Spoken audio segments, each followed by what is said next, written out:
সুপ্রিয় দর্শক, নারীর উন্নয়ন, কর্মদক্ষতা এবং সামগ্রিক বিষয় নিয়ে আরটিভির সাপ্তাহিক আয়োজন জয়া নিবেদিত নারী নক্ষত্র অনুষ্ঠানে আপনাদের সবাইকে স্বাগত জানাচ্ছি। আমি শান্তা জাহান। দর্শক, এই অনুষ্ঠানে থাকছে নারীর ক্ষমতায়ন এবং নারীর প্রতি সহিংসতা প্রতিরোধের নানান তথ্য ও পরামর্শ। এছাড়া নারীর স্বাস্থ্য, শিক্ষা, কর্মসংস্থান সহ করোনায় নারীর চিকিৎসা ও সচেতনতার বিষয়গুলো আপনাদের সামনে তুলে আনার চেষ্টা করব। চলুন শুরু করা যাক আমাদের আজকের পর্ব। করোনা ভাইরাসের প্রভাবে বর্তমানে পুরো বিশ্বই একটি কঠিন সময় পার করছে। আর যে কোনো বিপর্যয়ে সবার আগে ক্ষতিগ্রস্ত হয়ে থাকে নারী ও শিশুরা। বাংলাদেশও তার ব্যতিক্রম নয়। তাই করোনার এই মহামারী থেকে নারীরা নিজেদের সন্তানকে কিভাবে সুরক্ষিত রাখবেন সে বিষয়ে কথা বলতে আজ আমাদের সাথে যুক্ত আছেন বঙ্গবন্ধু শেখ মুজিব বিশ্ববিদ্যালয় মেডিকেল কলেজের professor doctor Suraiya Begum. Doctor Suraiya Begum, আপনাকে ধন্যবাদ জানাচ্ছি জয়া নিবেদিত নারী নক্ষত্র অনুষ্ঠানে আমাদের সাথে সংযুক্ত হবার জন্য। ধন্যবাদ। ডক্টর সুরাইয়া, আপনার কাছে আমার প্রথম প্রশ্ন, বর্তমানে আমরা একটা কঠিন সময় পার করছি। করোনার এই সময়ে শিশুদের কোন কোন বিষয়ে বেশি খেয়াল রাখা উচিত বলে আপনি মনে করেন? মায়েরা বাচ্চাদের কিভাবে পরিচর্যা করবে সেটা নির্ভর করছে যে বাচ্চার অবস্থার উপর। বাচ্চা এখন বিভিন্ন ধরনের ঝুঁকিতে রয়েছে। করোনা ডিজিজ ছাড়াও অন্যান্য ডিজিজের তো আছেই। আমি প্রথমে করোনা ডিজিজ নিয়ে কিছু বলি এ ব্যাপারে, যে বাচ্চারা এই করোনা ডিজিজ কোভিড-19 ডিজিজের কি কি ঝুঁকিতে রয়েছে। একটা হলো শারীরিক ঝুঁকি, তারপর আসছে হলো মানসিক ঝুঁকি, শিক্ষাগত ঝুঁকি এবং সামাজিক ঝুঁকি। এখন শারীরিক ঝুঁকি বলতে বোঝাচ্ছি আমি যে সে করোনা আক্রান্ত হওয়ার সম্ভাবনা আছে। সুতরাং তখন আমরা কি করতে পারি, মায়েরা কি করতে পারে, সেটা হলো যে মায়েরা এই সময় বিশেষ করে বাচ্চাদের তো ঘরের বাইরে যাবে না, এক নাম্বার। এবং যে সমস্ত ফ্যামিলি মেম্বার ঘরের বাইরে যাবেন, ওনারা বাসায় আসার পরপরই এই ওয়াশরুমে যাবেন এবং সাবান দিয়ে সমস্ত শরীর পরিষ্কার করে ধুয়ে ভালো নতুন কাপড় পরে তারপর তিনি বাচ্চার কাছে যাবেন। এবং সবসময় আমি মনে করি যে যদি সম্ভব হয় 3 ফিট দূরত্ব বজায় রাখবেন, কারণ এখানে অ্যাসিম্পটোমেটিক পেশেন্টও অনেক রয়েছে যাদের মাধ্যমে করোনা ছড়াতে পারে। এবং সেই জন্য আমি বলবো যে এই করোনা ডিজিজের ঝুঁকি এড়ানোর জন্য সম্ভব হলে বাচ্চা থেকে দূরে থাকবেন যারা বাইরে যাতায়াত করেন, এক নাম্বার। 2 নাম্বার আমি বলেছি যেটা হলো যে মানসিক ঝুঁকি। মানসিক ঝুঁকি আমি বলতে এখানে বোঝাচ্ছি যে বাচ্চারা এই সময় বাসায় থাকে সারাক্ষণ, যার জন্য সে ইন্টারনেটের প্রতি বেশি আসক্ত হয়ে পড়তে পারে। সেদিন সেই দিকটাও খেয়াল রাখতে হবে যাতে খুব বেশি সে ইন্টারনেটের দিকে আসক্ত না হয়। এছাড়া একটু বড় বাচ্চা যারা, বলবো যে একটু যারা বাইরে যেত, স্কুলে যেত, কোচিং এ যেত, তারা সাধারণত একটু ডিপ্রেশনে ভুগতে পারে এবং সেই ব্যাপারগুলো মাকে বাবাকে খেয়াল রাখতে হবে এবং ঘরের একটা পরিবেশ তৈরি করতে হবে যাতে ছেলেমেয়েরা খুব ভালোভাবে থাকে এবং তাদের মানসিক সমস্যাটা কম হয় অথবা হয় না, এই ব্যাপারটা খেয়াল রাখতে হবে। ডক্টর সুরাইয়া, আমাদের নারী নক্ষত্র ফেসবুক পেজের ইনবক্সে অনেকেই শিশুদের নানা ধরনের সমস্যা নিয়ে আমাদের কাছে মেসেজ করেছেন। তার মধ্যে দু একটি প্রশ্ন আপনাকে করতে চাই। পঞ্চগড় থেকে শামিমা রহমান লিখেছেন, আমার বাচ্চার বয়স 4 বছর, প্রায়ই সর্দি, কাশি, জ্বরে আক্রান্ত হচ্ছে, মাঝে মধ্যে ডায়রিয়াও হচ্ছে, একদমই কিছু খেতে চাচ্ছে না। এ ব্যাপারে আপনার পরামর্শ জানতে চাই। ঠিক আছে, আপনার বাচ্চার বয়স 4 বছর। এই বয়সের বাচ্চারা সাধারণত দেখা যায় যে বছরে কয়েকবার ডায়রিয়া হয়, কয়েকবার কাশি হয় এবং এটা স্বাভাবিক যে ভাইরাস ইনফেকশন হয় আবার ভালো হয়ে যায় নিজে নিজে। ডায়রিয়াটা ওরকম ভাইরাল ডায়রিয়া হয়, ভালো হয়ে যায়। অনেক সময় খাবারের একটু গন্ডগোল হলেও ডায়রিয়া হয়, কিন্তু এটা হলো স্বাভাবিক। কিন্তু এছাড়াও যে অনেক দিন ধরে একটা বাচ্চার যে কন্টিনিউয়াস ডায়রিয়া হচ্ছে, কন্টিনিউয়াস কাশি হচ্ছে, এই এই ক্ষেত্রে কিন্তু আমাদের একটু সচেতন হতে হবে এবং ডাক্তারকে দেখাতে হবে এবং এবং এই সময় আমরা বাচ্চাদেরকে আরো হিস্ট্রি নিতে হবে যে সে আরো শুকিয়ে যাচ্ছে কিনা, সে খাওয়া দাওয়া করছে কিনা, তাদের শ্বাসকষ্ট হচ্ছে কিনা, পেটে ব্যথা, বমি এসব কিছু হচ্ছে কিনা। তখন আমরা এগুলো এবং এক্সামিনেশন করে প্রয়োজন হলে ইনভেস্টিগেশন করে ডায়াগনোসিস করে চিকিৎসা দিতে হবে। এবারে প্রশ্নটি করেছেন ফেনী থেকে সুবর্ণা সাইদ। লিখেছেন, আমার বাচ্চার বয়স 1.5 বছর, কিছুদিন থেকে বাচ্চার নাক বন্ধ হয়ে আসছে, নাক বন্ধের জন্য ঠিকমতো শ্বাস নিতে পারছে না, নাকে শব্দ হচ্ছে, বুকেও শব্দ হচ্ছে। এ ব্যাপারে আপনার পরামর্শ জানতে চাচ্ছি। রিসেন্টলি যদি তার নাক বন্ধ হয়ে থাকে সেক্ষেত্রে আমরা বলবো যে এটা আপনি নাকের মধ্যে নেজাল ড্রপ দেন, নর্সাল নেজাল ড্রপ দেন এবং দেন এতে সে ভালো হয়ে যাবে। আর যদি না সবসময় তার ছোটবেলা থেকে হচ্ছে তাহলে আমাদের সেই ক্ষেত্রে তাদের নাকটা পরীক্ষা করতে হবে, গলা পরীক্ষা করতে হবে এবং আপনি বলেছেন যে তার শব্দ হয়, বুকে শব্দ হয়।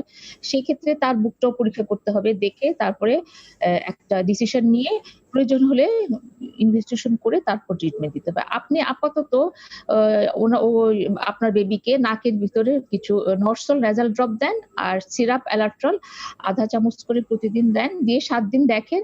এতে তার যদি সমস্যার সমাধান না হয় তাহলে আপনি অবশ্যই ডাক্তারের পরামর্শ নিন। ধন্যবাদ ডক্টর সুরাইয়া বেগম, আপনার ব্যস্ততার মাঝেও আমাদের সময় দেওয়ার জন্য। ওকে, থ্যাংক ইউ। জয়িতা, বিজয়ী নারীর প্রতীকী নাম, আবার নারী মুক্তির একটি মহৎ স্বপ্নের নামও জয়িতা। যে সকল নারী উদ্যোক্তা ব্যবসা ক্ষেত্রে বিজয়ের স্বপ্ন দেখেন তাদের জন্য মহিলা ও শিশু বিষয়ক মন্ত্রণালয়ের উদ্যোগে প্রতিষ্ঠা করা হয় জয়িতা ফাউন্ডেশন। জয়িতা ফাউন্ডেশনের মূল উদ্দেশ্য পরিকাঠামোগত সুবিধাদি সহ নারী উদ্যোক্তাদেরকে ব্যবসা পরিচালনায় ও পণ্য উৎপাদনে প্রয়োজনীয় জ্ঞান দক্ষতা প্রদান করে নারী মুক্তির স্বপ্নটিকে দেশব্যাপী ছড়িয়ে দেয়া। চলুন জেনে আসি জয়িতা সম্পর্কে।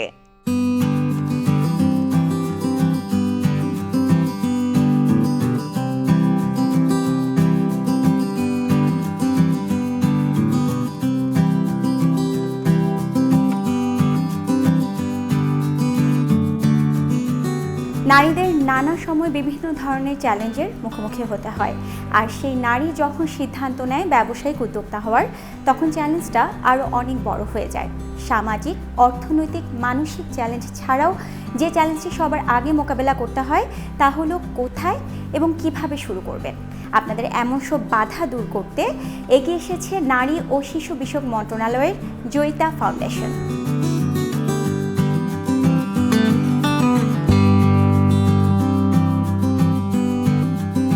মাননীয় প্রধানমন্ত্রীর আশীর্বাদ পুষ্ট হয়ে মহিলা ও শিশু বিষয়ক মন্ত্রণালয়ের সহযোগিতায় জয়িতা ফাউন্ডেশন 2011 সনের 16 নভেম্বর থেকে নারীর অর্থনৈতিক উন্নয়ন নিশ্চিতকল্পে কাজ শুরু করেছে।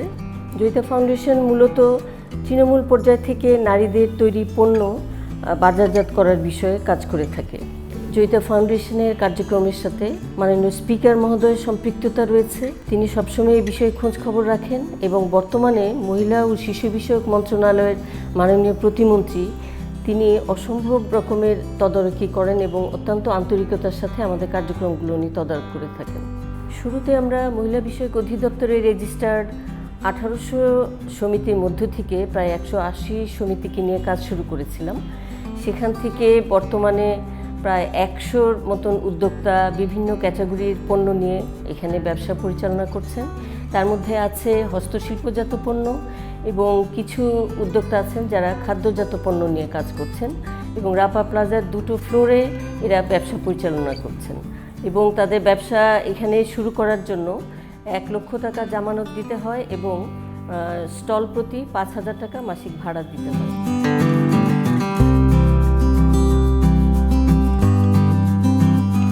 যারা আমাদের কাছে নারী উদ্যোক্তারা আসেন তারা কিন্তু আমাদের নামের সাথে তাদের একটা সম্পর্ক আছে, জয়িতা। আমরা মনে করি তারা সবাই জয়িতা। তারা এখানে প্রত্যেকের সাথে আমাদের একটা সম্পর্ক থাকে এবং প্রত্যেকেরই জীবন কাহিনী আমাদের জানা। প্রত্যেকেই অনেক স্ট্রাগল করে এই জায়গাটাতে পৌঁছান এবং এখানে পৌঁছানোর পরে আমাদের প্ল্যাটফর্মটাতে তারা যখন আসেন আমরা তখন আমাদের সর্বোচ্চ সহায়তা যেটা সেটা তাদেরকে করে থাকি।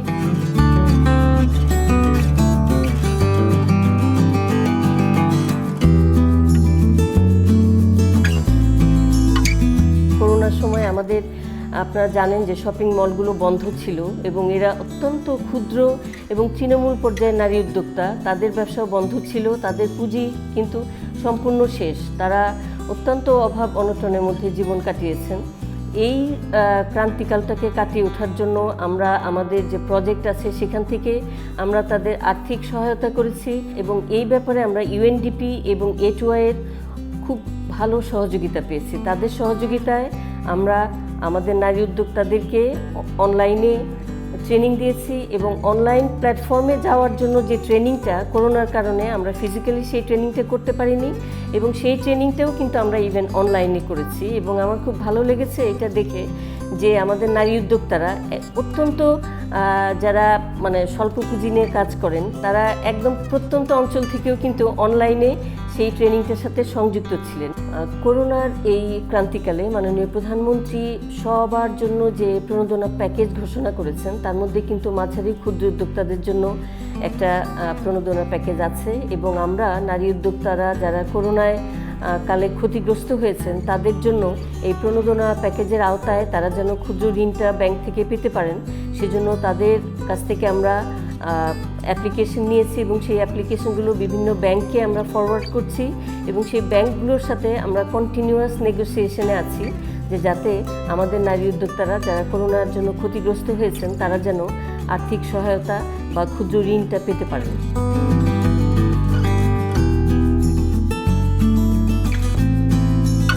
বর্তমান সময়টা চ্যালেঞ্জের, আর এই চ্যালেঞ্জ মোকাবেলায় আপনার সবচেয়ে বড় হাতিয়ার হয়ে উঠতে পারে নিজেকে নতুনভাবে তৈরি করা। তাই আর সময় নষ্ট না করে জয়িতা ফাউন্ডেশনের মতো প্ল্যাটফর্ম ব্যবহার করে আপনিও হয়ে উঠতে পারেন একজন সফল উদ্যোক্তা।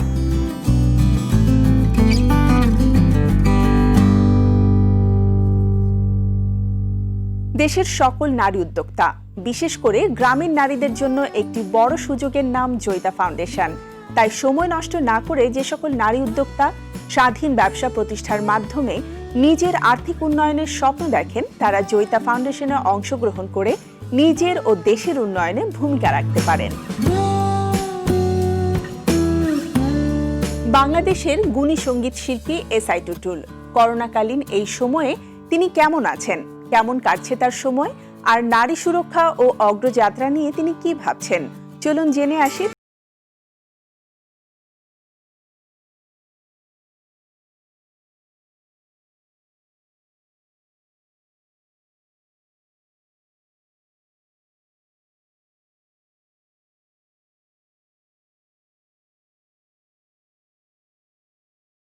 এই লকডাউনের সময় আমার সময় কাটছে হচ্ছে মিউজিক করে, ঘরে বসেই বেশি, আর খুবই জরুরি কাজ না থাকলে বের হচ্ছি না।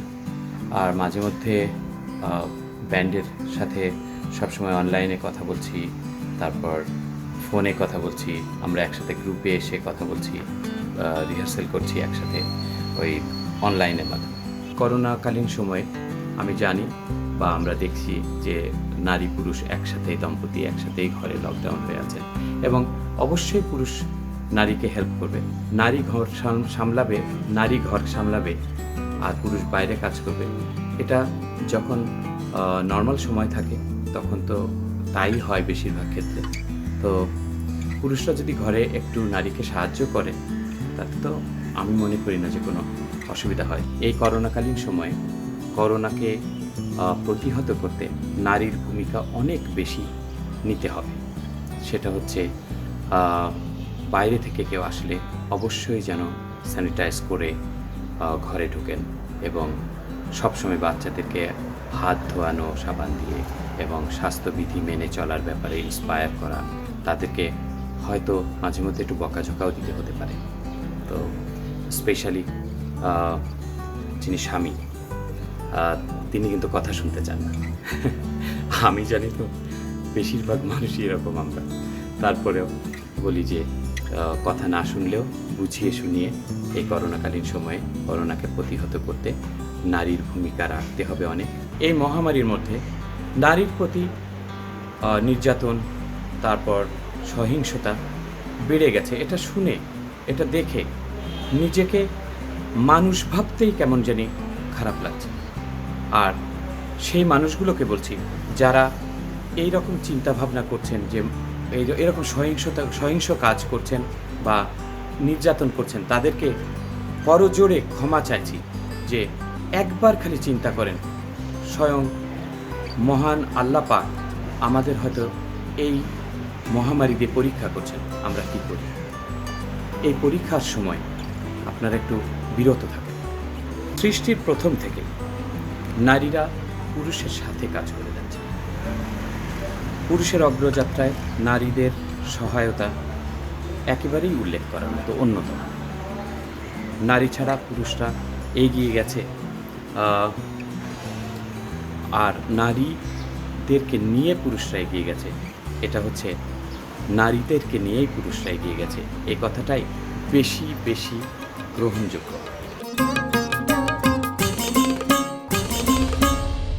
অনুষ্ঠানের এ সময় নিচ্ছি সংক্ষিপ্ত একটি বিরতি।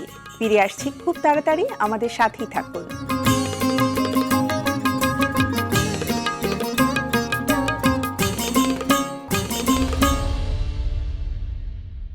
দর্শক, অনুষ্ঠানের এ পর্যায়ে আপনাদের জানাবো মিলেমিশে পুরুষ নারী দুঃসময় দেব পারি শিরোনামে সামাজিক যোগাযোগ মাধ্যমে চলা প্রতিযোগিতার খবর। সুপ্রিয় দর্শক, আপনারা ইতিমধ্যেই জেনে গেছেন আমাদের এবারের প্রতিযোগিতার বিষয় ফ্যামিলি টাইম, কোয়ালিটি টাইম। এই করোনাকালে আমরা যেমন দুঃসময়ে পার করছি, তেমনি পরিবারের নারী পুরুষ সবাই মিলে একসাথে সময়ও কাটাচ্ছি। আপনার পরিবারের সবার সাথে কাটানো তেমন কোনো সময়ের ছবি বা ভিডিও আপলোড করুন আপনার ফেসবুক প্রোফাইল থেকে আগামী 17 আগস্টের মধ্যে। ক্যাপশনে অবশ্যই ফ্যামিলি টাইম, কোয়ালিটি টাইম লিখুন। আর ছবি বা ভিডিও সহ লেখা আপলোড করার সময় অবশ্যই প্রাইভেসি সেটিং পাবলিক করে রাখবেন। বিস্তারিত জানতে ভিজিট করুন A2I জয়া মুভিং ফরওয়ার্ড বা মহিলা ও শিশু বিষয়ক মন্ত্রণালয়ের অফিসিয়াল ফেসবুক পেজে। দর্শক, এবারে জানবো এই করোনা মহামারীর সময় দায়িত্বকে মাথায় নিয়ে এগিয়ে চলা একজন সাহসী নারী যোদ্ধার গল্প, যিনি পরিবারের দায়িত্ব পালনের সাথে সাথে দেশের মানুষের কথা বিবেচনা করে নিজ দায়িত্বে অটল হয়ে আমাদের সেবা করে আসছেন। চলুন দেখে আসি সেই বিজয়া নারীর উপরে একটি প্রতিবেদন। করোনা মহামারীর মধ্যে রংপুরে মানবিক কাজের এক অনন্য দৃষ্টান্ত স্থাপন করেছেন সাবেক নারী ক্রিকেটার আরিফা। করোনার মধ্যে গ্রামাঞ্চলে নারী ও শিশুরা বিভিন্ন সমস্যার মধ্যে পড়েছে। বিশেষ করে গর্ভবতী নারীরা নিয়মিত চিকিৎসা সেবা নিতে দুর্ভোগ পোয়াচ্ছেন। সেই জায়গায় গর্ভবতী নারীদের পাশে মানবতার হাত বাড়িয়ে দিয়েছেন আরিফা। নিজের খুব বেশি সামর্থ্য না থাকলেও সাধ্যের মধ্যে থেকে এলাকার নারী ক্রিকেটারদের সহযোগিতা ও গর্ভবতী নারীদের জন্য বিশেষ সেবা চালু করেছেন। একজন গর্ভবতী মা আমাকে ফোন দেয় যে তার খাবারের প্রয়োজন, তার হাজবেন্ড কর্ম করতে পারতেছে না। তো তারপরেই আমার মাথায় আসে যে আমি তাহলে গর্ভবতী মাদের নিয়ে কাজ করব। এর মধ্যে আমার বড় আপু, আমার আম্মুরা বলছে যে কিছু গর্ভবতী মা আছে, তাদেরকে যদি তুমি হেল্প করো। তো টোটালি চিন্তায় আসলো যে তাহলে ঠিক আছে, আমি এখন এই করোনাকালীন যতদিন আছে আমার যে জমানো টাকা আছে সেই টাকা দিয়ে আমি গর্ভবতী মাদেরকে সাহায্য করার চেষ্টা করব। করোনার জন্য পরিবারের কর্তা ব্যক্তিদের উপার্জন কমে গেছে, ফলে গর্ভবতী মায়েদের পুষ্টিকর খাবারের অভাব দেখা দিয়েছে। তাই গর্ভবতী নারীদের জন্য আরিফা বিশেষ সেবা চালু করেছেন। একটি ফোন কলে বিনামূল্যে গর্ভবতীদের ঘরে খাবার পৌঁছে দিচ্ছেন আরিফা। গর্ভবতী নারীদের হৃদয় ছোঁয়া গল্পের সাক্ষী হচ্ছেন তিনি। দৈনিক খাবারের মধ্যে আছে চাল, ডাল, তেল, চিনি, আটা, আর পুষ্টিকর খাবারের মধ্যে হচ্ছে দুধ, কলা, ডিম এসব আছে। আর যদি কেউ ফলমূলের প্রয়োজনের জন্য ফোন দেয় তো তাকে ফলমূলও দেওয়া হচ্ছে। এবং কেউ যদি চিকিৎসার সমস্যায় পড়ে থাকে, যে তার চিকিৎসা করতে কষ্ট হচ্ছে বা যখন তার বাচ্চা হবে ডেলিভারির সময়, তখনও যদি কেউ আমাকে ফোন দেওয়া থাকে, যতটুকু বাকি পারি তার পাশে থাকার চেষ্টা করি। চাল, ডাল, তেল, চিনি, ছোলা, সবজি, আলু, আটা, নুডলস, বিস্কুট, সাবান সহ গর্ভবতীদের জন্য পুষ্টিকর খাবার দেওয়া হচ্ছে। ব্যক্তি উদ্যোগে প্রায় 300 পরিবারকে সহযোগিতা করেছেন। কাজটা যদি চলমান থাকে এবং আমার এই কাজের মাধ্যমে যদি আরো 10 জনের উপকার হয়, আমি চাই যেন এই কাজটা চলমান থাকুক। আর্থিক টানাপোড়েনের মধ্যে দিয়ে বড় হয়েছেন আরিফা। অসহায়দের কষ্টটা তিনি উপলব্ধি করেন। হ্যাঁ, শুরুর দিকে অনেকটা ভয় কাজ করছিল, কারণ আমি যদি অসুস্থ হয়ে যাই আমার পরিবার অসুস্থ হয়ে যাবে, আর আমার পরিবার অসুস্থ হলে পুরো এলাকাটাতে একটা বিশৃঙ্খলা সৃষ্টি হবে। পরে যখন চিন্তা করলাম যে আমি যদি এই ভয় নিয়েই থাকি, তাহলে দেখা যাচ্ছে অনেকেই না খেয়ে থাকবে। এবং বিশেষ করে আমরা সচরাচর মানুষ না খেয়ে থাকতে পারছি, কিন্তু একজন গর্ভবতী মা না খেয়ে থাকবে, এটা অনেক কষ্টজনক। তাই আমি এই উদ্যোগটা নিই আর কি। ছোটোবেলা থেকেই অনেক কষ্ট করে মানুষ এসেছে এবং আমার এমনও দিন গেছে যে আমি না খেয়েছিলাম। আমি ওই কষ্টটা বুঝি, তাই আমার কাছে মনে হয়েছে আমরা জমানো টাকা থেকে মানুষের পাশে দাঁড়ানোটা ইম্পর্টেন্ট। ইনজুরির কারণে আরিফার ক্রিকেট ক্যারিয়ার দীর্ঘ হয়নি। মেয়েদের ক্রিকেট খেলায় আগ্রহী করতে রংপুরে গড়ে তুলেছেন উইমেন্স ড্রিমার ক্রিকেট একাডেমি। এটি দেশের প্রথম নারী ক্রিকেট একাডেমি। এখানে তিনি 250 মেয়েকে বিনামূল্যে প্রশিক্ষণ দিয়ে যাচ্ছেন। নারীদের জন্য আরিফার এই অনবদ্য ভূমিকায় নারীরা আত্মনির্ভরশীল হোক, এটাই সবার প্রত্যাশা।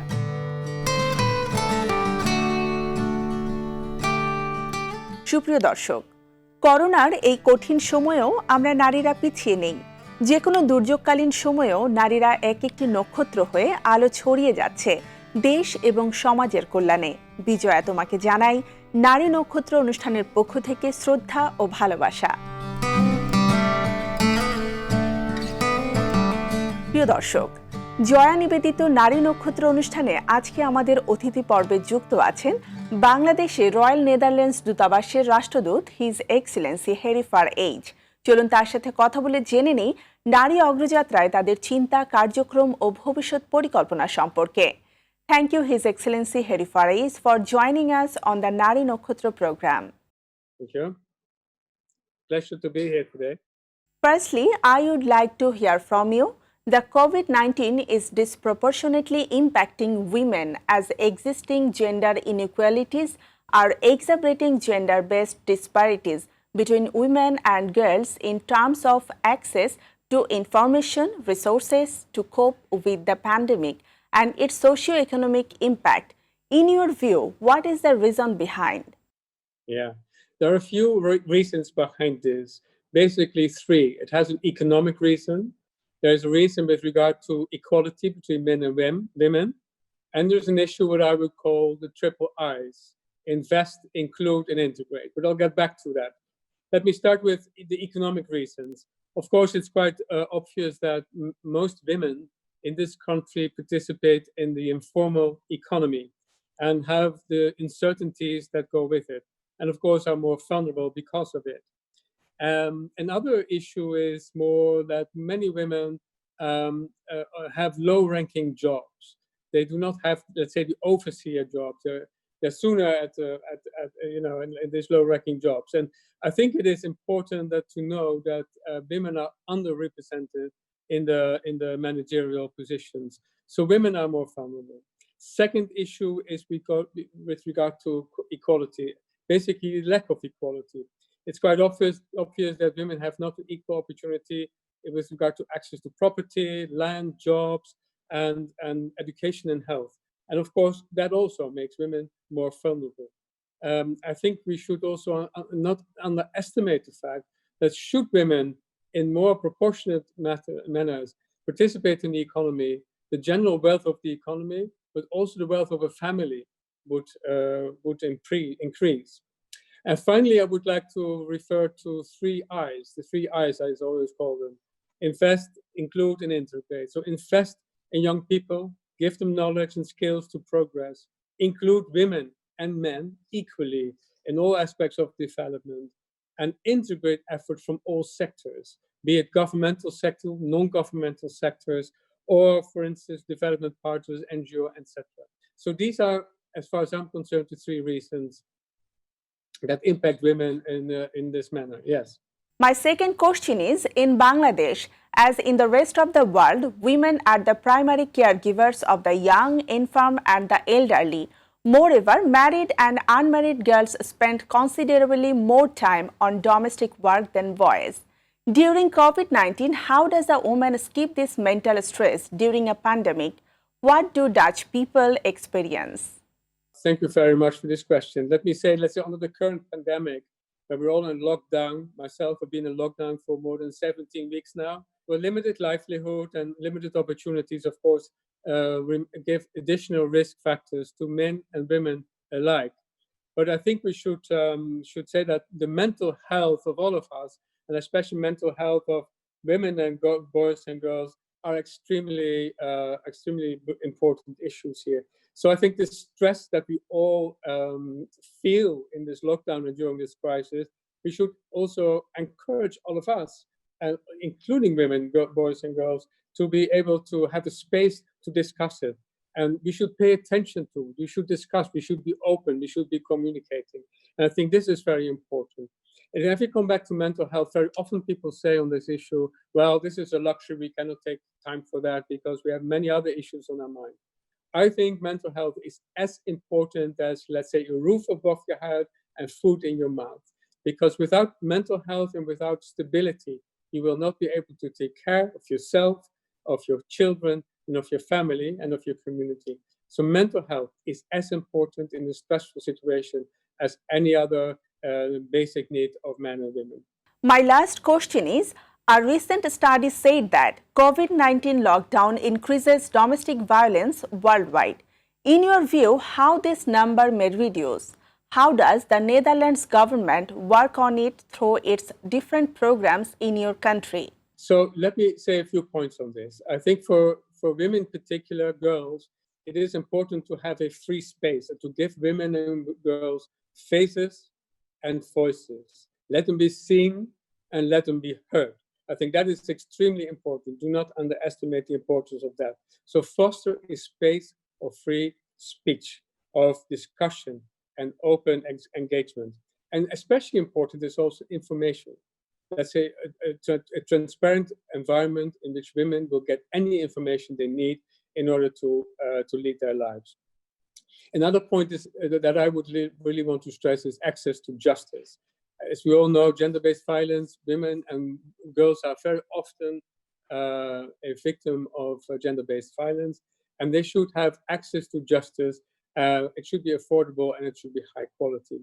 And most important of all, they should feel protected when they are engaging a police officer, a judge, or a prosecutor. I think we should really highlight this important point as well. Also, I think we should mention economic issues. Women should be encouraged to be entrepreneurs. Women should be encouraged to have a job and to bring out all the creativity that they have to participate in the economy. And as I said earlier, if we have an equal environment, an equal economic environment where women contribute as much as men, it will generally increase the economic value of the society and of the family. We should not leave out, in this context, boys and men. They should also feel included, and it should be a discussion among the genders and among generations and among all family members and community members. So I would really want to highlight that. Finally, I would like to also congratulate RTV, because the media, you play a vital part, and by consistently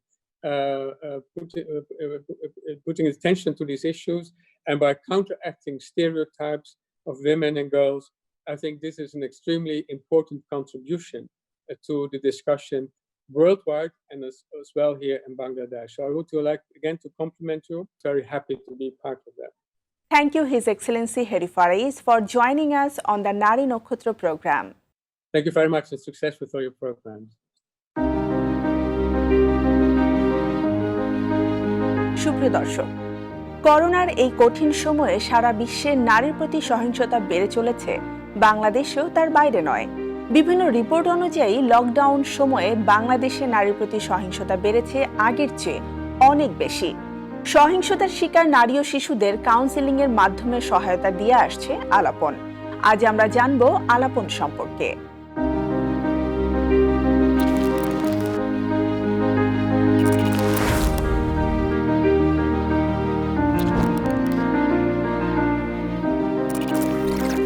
নারীর প্রতি সহিংসতা দুঃখজনক একটি কঠিন সত্য বাংলাদেশের জন্য। বর্তমান সময়ে নারী ও শিশুর প্রতি সহিংসতার পরিমাণ বিপজ্জনক হারে বেড়ে গেছে। পত্রিকা ও বিভিন্ন মিডিয়ায় আমরা নতুন নতুন এমন সব নারী ও শিশু নির্যাতনের এমন সব খবর পাচ্ছি যা কিছুদিন আগেও ছিল অকল্পনীয়। সহিংসতার শিকার এসব নারী ও শিশুদের সহায়তার জন্য এগিয়ে এসেছে DSHE এবং UNFPA বাংলাদেশ।